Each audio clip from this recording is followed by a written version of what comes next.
Hello guys. तो आज हम लोग मशीन डिज़ाइन का एक टॉपिक पढ़ेंगे, ओवरहाउलिंग ऑफ स्क्रू और self locking screw.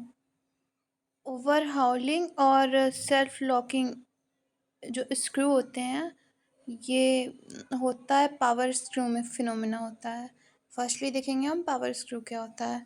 Power screw is mechanical device which is used to convert rotary motion into linear motion. Power screw is also known as lead screw. Parts of power screw. Parts of power screw, screw, nut, frame. ये 3 parts होते हैं इसमें mainly. तो जो screw होता है वो direction lever screw moves in axial direction lift to load. तो जो स्क्रू होता है, screw moves in axial direction, axial direction में मूव करता है लिफ्ट करने, टू लिफ्ट द लोड। और नट क्या होता है, दूसरा पार्ट उसका नट होता है पावर स्क्रू का। We rotate nut with help of lever, मतलब हम नट को रोटेट करते हैं लीवर की हेल्प से। फिर फ्रेम होता है। अब देखते हैं एडवांटेज क्या होते हैं पावर स्क्रू के। ये नॉइसलेस सर्विस प्रोवाइड करता है power screw. No maintenance required. Large load carrying capacity. Cheap and reliable. Simple to design. फिर यहाँ पे देखेंगे एक छोटा सा डायग्राम यहाँ बना हुआ है, जैसा आप सब देख सकते हैं। ये लोड है, उसके नीचे जस्ट लीवर है जो उसको सपोर्ट दे रहा है। फिर यहाँ पर नट लगा हुआ है उसके नीचे। फिर उसके लोअर पार्ट में स्क्रू लगा हुआ है। ये पावर स्क्रू का एक बेसिक डायग्राम है। और अब हम देखेंगे ओवरहाउलिंग ऑफ स्क्रू।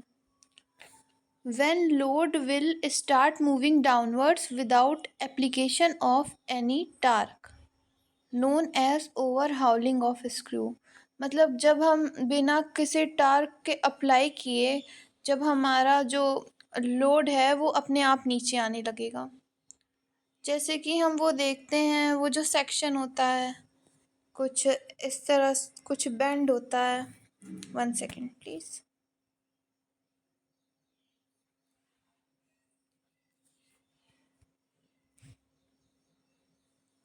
जो इस तरह से, मतलब ये डायग्राम थोड़ा गलत बन गया।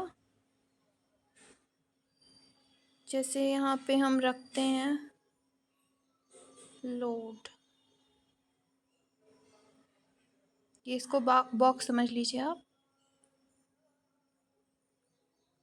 तो यहाँ पे एक एंगल बनता है, और जब ये नीचे मूव करता है, जैसे हम जानते हैं इसमें ये एक ब्लॉक रख देते हैं हम इंक्लाइंड प्लेन पे, तो फिर यहाँ पे फोर्स लगता है, मतलब ये नीचे जाता है।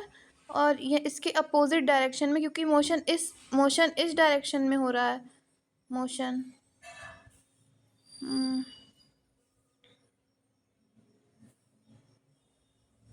मोशन इस डायरेक्शन में हो रहा है, और इस साइड तो उसके अपोजिट साइड फ्रिक्शन फोर्स लगेगा। फ्रिक्शन फोर्स लगेगा, ठीक है। तो फिर देखते हैं अब आगे का।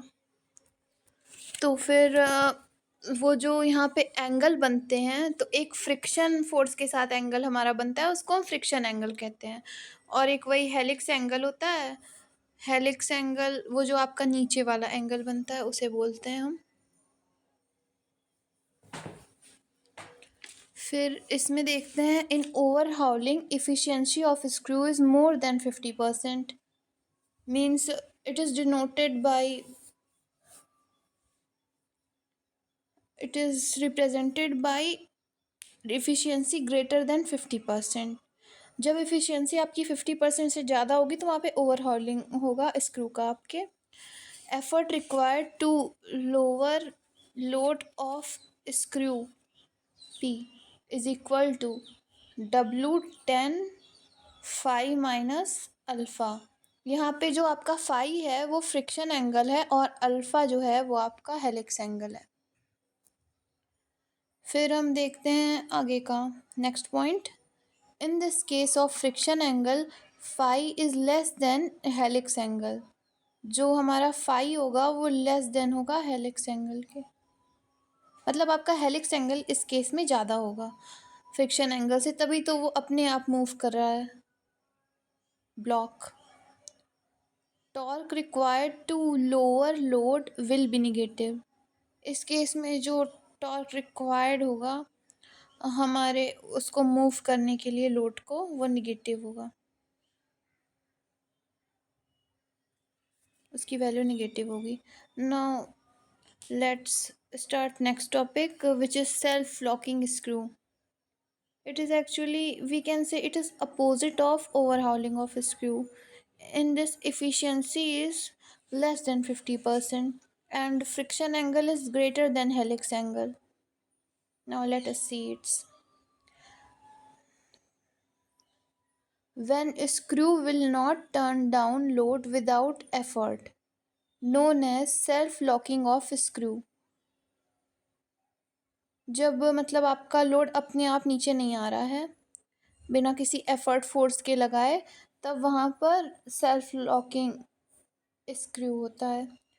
For lowering load it require force और effort. In this case efficiency of screw is less than 50%। इस केस में हमारी इफिशियंसी क्या होती है, लेस देन 50% होती है। Friction angle is greater than helix angle. फिर इसमें वही अगर हम प्रूफ करना चाहें तो यहाँ पर मैंने शॉर्ट छोटे में लिखा हुआ है,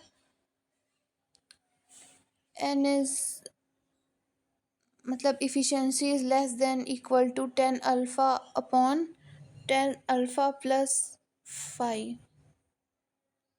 alpha is equal to 5, put 5, फिर आप 5 रख दोगे उसी में, तो फिर उसके बाद आप कैंसिल वैंसिल करोगे फॉर्मूला वगैरह लगा के टेन थीटा का, फिर यहाँ से आ जाएगा efficiency is less than equal to half 10 square 5/2। फिर आप फर्दर उसको वो कर लोगे, आप देख लीजिएगा वो। फिर इसमें tau is equal to 0 condition रख के हम चेक कर सकते हैं। ये इतना सिंपल होता है, इसको सब जगह कॉम्प्लेक्स में दिया रहता है, मतलब हमें अच्छे से समझ नहीं आता है। नट एंड स्क्रू है फ्रिक्शन। जैसा कि आप यहाँ देख रहे हैं, यहाँ से लोड लग रहा है, ये कैसे ही मैंने डायग्राम बना दिया है। बॉल बियरिंग और रोलर सपोर्ट में म्यू इज इक्वल टू 0 होता है, कोफिशिएंट ऑफ फ्रिक्शन है mu. Okay guys, thanks for watching.